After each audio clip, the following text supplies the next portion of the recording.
సాయికృష్ణ కేసులో మెజిస్ట్రేరియల్ ముందు విచారణకు హాజరయ్యారు అనిత తల్లి విజయలక్ష్మి. సుమారు 2 గంటల పాటు విచారణ అధికారి కేసుకు సంబంధించిన విషయాలను అడిగి సమాచారం తీసుకున్నారు. తన కొడుకు బూడిద కావాలని, బూడిద ఇవ్వకపోతే నడి రోడ్డుపై పెట్రోల్ పోసుకుని తగలబెట్టుకుంటానని చెప్పినట్టు సమాచారం. సాయికృష్ణను ఎందుకు చంపారు, కారణం ఏంటి, సమాధానం చెప్పాలని తల్లి విజయలక్ష్మి డిమాండ్ చేసింది. ఇంటికి వచ్చి తన బిడ్డను తీసుకెళ్లిన వాళ్ళు ఎక్కడున్నారని అధికారిని ప్రశ్నించింది.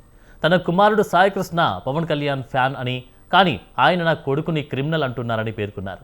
సాయికృష్ణ గురించి డిప్యూటీ సీఎం పవన్ కళ్యాణ్ నిజం తెలుసుకుని మాట్లాడాలని పేర్కొన్నారు.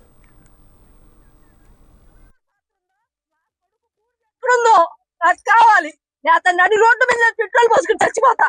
నాకు ఇంకంతగానే ఏమొద్దు, వీళ్ళ ఆస్తులు వద్దు, వీళ్ళ పొలాలు వద్దు, వీళ్ళ బంగారం వద్దు, నాకు అసలు ఏమీ వద్దు. నా బిడ్డ దాకా నేను అల్లాడిపోతున్నా. 2 నెలలు అయింది. నాకేమిచ్చారు? నా కొడుకు మీద ఇంకా ప్రచారాలు చేస్తున్నారు. ఆడ క్రిమినల్ అని, అదే అని, ఇదే అని మాట్లాడుతున్నారు.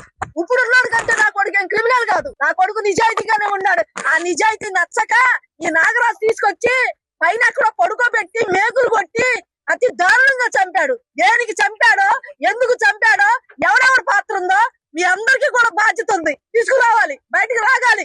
అంతే. నేను ఇంకేం అడగను మిమ్మల్ని. నాకు చాలా బాధగా ఉంది. నేను ఉంటానో చచ్చిపోతాను నాకు తెలియదు. అయ్యా, నా కొడుకు పూడు నాకు ఇప్పించండి చాలు. నాకు ఇంకేమీ వద్దు. ఇలాంటి దుర్మార్గులు అసలు బతకనేకూడదు. ఎంత మంది ఉన్నారో ఇంతవరకు ఎవరెవరు ఉన్నారు? ఒక 5 4 అరెస్ట్ చేశారు. మిగతా వాళ్ళు